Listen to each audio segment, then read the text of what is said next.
Hello दोस्तों, नमस्कार। स्वागत है आप सभी का एक्सेल के टॉप 50 फार्मूला सीरीज में। जैसा कि आप सभी को पता है कि मैं आप सभी को एमएक्स एक्सेल में टॉप 50 फार्मूले के बारे में सिखा रहा हूं और ये एमएक्स एक्सेल के टॉप 50 फार्मूला सीरीज के ऊपर पार्ट नंबर 5 है। इस पार्ट नंबर 5 के अंदर मैं आप सभी को टोटल 3 फार्मूले के बारे में सिखाने वाला हूँ। राउंड फार्मूला, राउंड अप और राउंड डाउन फार्मूला। इन तीनों फार्मूला का कब यूज़ करते हैं हम और कैसे यूज़ करते हैं, इसकी ज़रूरत कब हमें पड़ सकती है, चलिए इसके बारे में विथ एग्जाम्पल हम लोग समझते हैं।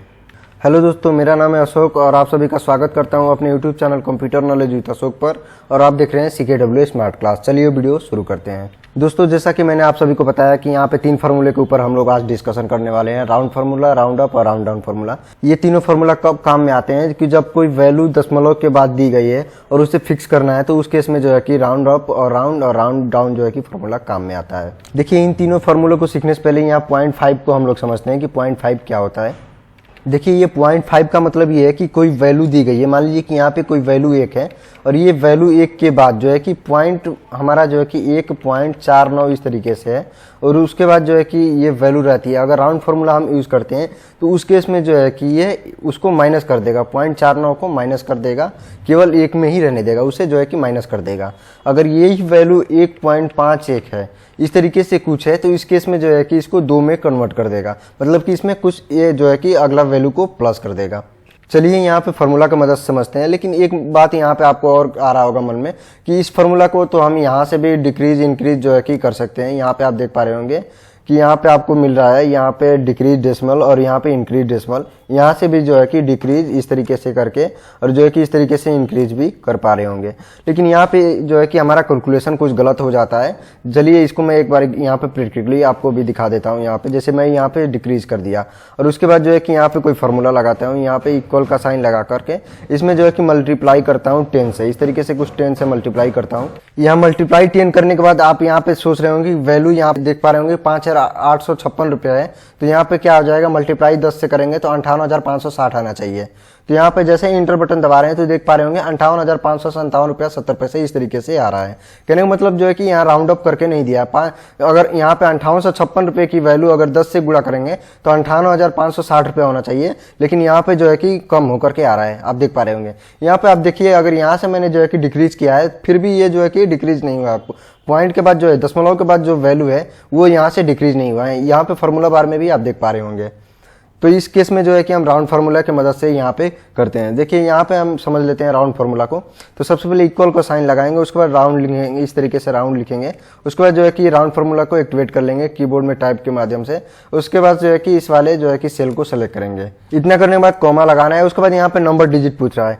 नंबर डिजिट का मतलब यहाँ है कि आप जो है कि राउंड कितना करना चाह रहे हैं, मतलब पॉइंट के बाद जो है कि दशमलव के बाद कितना जो है कि यहाँ पे अंक रखना चाह रहे हैं। तो मैं यहाँ पे 0 रखना चाहता हूँ। मुझे 1 2 कुछ भी नहीं चाहिए, 0 चाहिए, मुझे राउंड बिल्कुल करके चाहिए। तो यहाँ पे जो है कि उसके बाद ब्रैकेट क्लोज करेंगे, उसके बाद एंटर बटन दबाएंगे। तो यहाँ पे आप देख पा रहे होंगे यहाँ पे जो वैल्यू निकल के आई है सेम वैल्यू निकल करके आई है 5856 रुपये ही। लेकिन यहाँ पे जो है कि इसमें और इसमें जो है कि अंतर है। यहाँ पे मल्टीप्लाई हमने किया तो आपने देखिए यहाँ पे क्या आया, और यहाँ पे जो है कि मल्टीप्लाई करेंगे तो इस हिसाब से जो है कि यहाँ पे 58,560 निकल करके आएगा। चलिए मैं यहाँ पे एक बार दिखा देता हूँ आपको। इक्वल का साइन लगाएंगे, उसके बाद जो है कि इस वाले सेल को सेलेक्ट कर लिया, उसको मैं मल्टीप्लाई का सिंबल लगाया, उसके बाद 10 से यहाँ पे मल्टीप्लाई किया। तो यहाँ पे आप देख पा रहे होंगे 58,560 रुपया होकर के आया है। तो इस तरीके से आपको समझ आ रहा होगा कि मैंने यहाँ से जब इसको डिक्रीज किया तो यहाँ पे जो है कि डिक्रीज होने के बाद से जो हमारा मल्टीप्लाई अगर कोई भी फार्मूला हम यूज करते हैं तो उस केस में जो है कि हमारा वैल्यू गलत होके आ रहा है।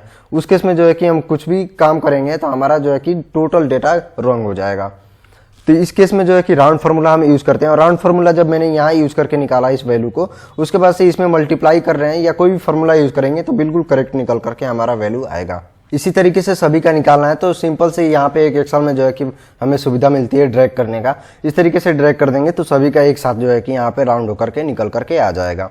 तो यहाँ पे देख पा रहे होंगे जो है कि यहाँ पे 3,087 रुपया 55 पैसा है, इसको 88 रुपये में कन्वर्ट कर दिया है। क्यों कर दिया है? क्योंकि 0.5 के बाद मैंने जो कि बताया था आपको कि 0.5 के बाद जो भी वैल्यू रहेगी उसके बाद जो है कि उसे प्लस कर देगा। अगर 0.5 से नीचे है, मतलब 0.499 तक है तो उसको जो है कि माइनस करेगा। अगर 0.5 के बाद ऊपर है 99 तक तो उसे जो है कि प्लस कर देगा। तो यहाँ पे आप देख पा रहे होंगे अगर 35 है तो इसे जो है कि माइनस करके निकाल करके यहाँ पे दिया है। अगर 69 से 45 रुपया 35 पैसा है तो यहाँ पे केवल 6,945 रुपया ही आया है, 35 पैसा जो है कि माइनस कर दिया है। इसी तरीके से ये 42 पैसा है तो 88 रुपये के बाद 1 रुपया बढ़ेगा नहीं, 88 रुपया में ही रहेगा, 42 पैसा को जो है कि माइनस कर देगा। और यहाँ पे जो है कि आप देख पा रहे होंगे अगर 42 पैसा को मैं यहाँ से 52 पैसे कर दूंगा तो ये जो है कि यहाँ पे वैल्यू देखेंगे तो प्लस हो जाएगा। यहाँ देखिए अगर जैसे ही मैंने यहाँ पे 52 पैसे किया यहाँ पे जो है कि ये वैल्यू प्लस हो गया है। कहने का मतलब आपको समझ आ गया होगा कि कोई भी वैल्यू हमें दी गई है और उस इनवाइस में हमें बॉस ने हमारे बोल दिए कि हमारे जो भी वैल्यू है अगर 0.5 के बाद जो भी वैल्यू है उसे माइनस में करके रखें और 0.5 के बाद जो भी वैल्यू है उसको 1 रुपये प्लस में करके रखें। तो उस केस में जो है कि आप राउंड फार्मूला का यूज करेंगे। तो ये राउंड फार्मूला यहाँ से आपको समझ आ गया होगा। अब बात करते हैं नेक्स्ट फार्मूला के बारे में, राउंड अप। देखिए राउंड अप फार्मूला भी राउंड से मिलता जुलता ही है, लेकिन ये फार्मूला थोड़ा सा हटके है। यहाँ पे क्या होता है कि हमें कोई भी वैल्यू दी गई है दशमलव के बाद तो उसको क्या करेगा, ना ही माइनस करेगा, यहाँ पे केवल प्लस करेगा। अगर कोई भी वैल्यू दी गई है पॉइंट के बाद, चाहे वो 0.4 है, 0.5 है, 0.6 है, डज नॉट मैटर कि यहाँ पे क्या है, यहाँ पॉइंट के बाद कोई भी वैल्यू है तो वहाँ पे जो है कि राउंड अप जब करेगा तो यहाँ पे प्लस करके ही आएगा वैल्यू। चलिए इसको हम लोग जो है कि एग्जांपल के मदद से समझते हैं तब अच्छे से और क्लियर होगा। तो सबसे पहले इक्वल का साइन लगाएंगे, यहाँ पे लिखेंगे राउंड अप। इस तरीके से राउंड अप लिखने के बाद इस फॉर्मूला को एक्टिवेट कर लेंगे। उसके बाद जो है कि इस वाले सेल को सेलेक्ट कर लेंगे। इतना करने के बाद कॉमा लगाएंगे, उसके बाद यहाँ पे नंबर डिजिट में 0 लगा देंगे। उसके बाद जो है कि ब्रैकेट क्लोज करके एंटर बटन दबा देंगे। उसके बाद जो है कि इस तरीके से नीचे ड्रैग करेंगे। यहाँ पे नीचे ड्रैग करते ही आप देख पा रहे होंगे जो भी वैल्यू दी गई है अगर पॉइंट के बाद जो भी वैल्यू है उसको केवल प्लस करके यहाँ पे लेकर के चल पड़ा है। जैसे ये 0.55 है तो भी यहाँ पे प्लस किया है, अगर ये 0.35 है तो भी यहाँ पे प्लस करके दिया है। देखिए लास्ट वैल्यू यहाँ पे देखिए 6945 है, इसको 0.35 है उसके बाद भी ये प्लस करके दे दिया है, 6946 करके आया है।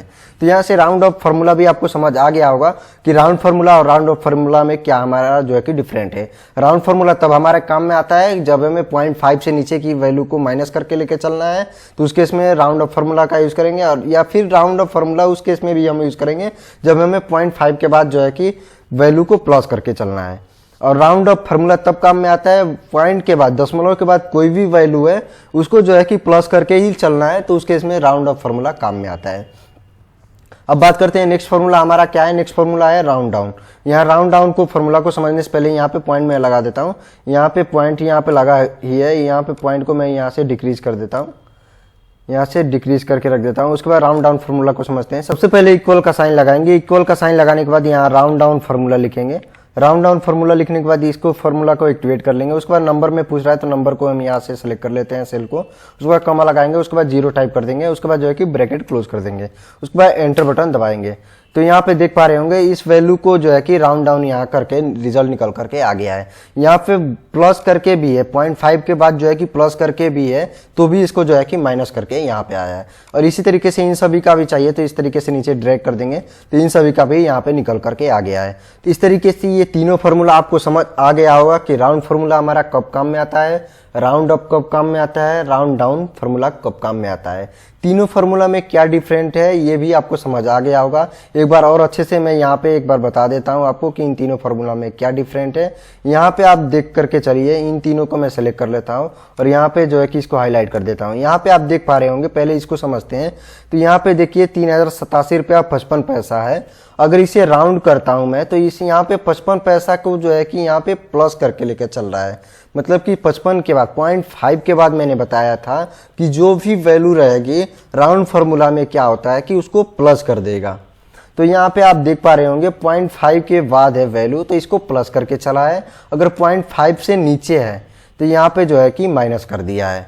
मतलब 0.50 पैसे से नीचे है तो यहाँ पे माइनस कर दिया है, और अगर 0.50 पैसे से ऊपर है तो इसको जो है कि प्लस कर दिया है। यही सेम राउंड ऑफ फार्मूला में क्या इसका यूज है, तो राउंड ऑफ फार्मूला में ये होता है, राउंड ऑफ फार्मूला ये कहता है कि हमें कोई भी वैल्यू है दशमलव के बाद तो उसको जो है कि मैं प्लस करके ही चलूंगा, हम उसे जो है कि माइनस करेंगे नहीं। जो है कि आपकी पॉइंट के बाद अगर 1 है या 2 है, 1 से 10 तक कुछ भी वैल्यू है तो उसको जो है कि हम प्लस करके ही लेके चलेंगे। तो यहाँ पर जैसे आप देख पा रहे होंगे कि 0.55 के बाद भी इस वैल्यू को जो है कि यहाँ पे प्लस करके चला है। पॉइंट के बाद जो है कि यहाँ पे 35 है तो भी यहाँ पे प्लस करके चला है। इसी तरीके से राउंड डाउन में क्या होता है कि राउंड डाउन में ये कहता है कि हमें कोई भी वैल्यू है, पॉइंट दशमलव के बाद कोई भी वैल्यू है तो उसको जो है कि हम माइनस करके चलेंगे। जैसे यहाँ पे आप देख पा रहे होंगे कि 0.55 है तो भी यहाँ पे माइनस करके चला है, 3087 रुपया ही निकल करके आया है। यहाँ 6945 रुपया 35 पैसा है, मतलब कि 35 पैसा है माइनस में है तो भी यहाँ पे जो है कि माइनस करके चला है। तो यहाँ से ये तीनों फार्मूला अच्छे से आपको क्लियर हो गया होगा कि राउंड फार्मूला में कोई भी वैल्यू है 0.5 के बाद तो उसे जो है कि प्लस करके चलेगा, 0.5 से नीचे होगी तो उसे जो है कि माइनस करके चलेगा। और राउंड ऑफ फार्मूला क्या करता है कि पॉइंट के बाद दशमलव के बाद कोई भी वैल्यू है वो प्लस करके ही चलेगा।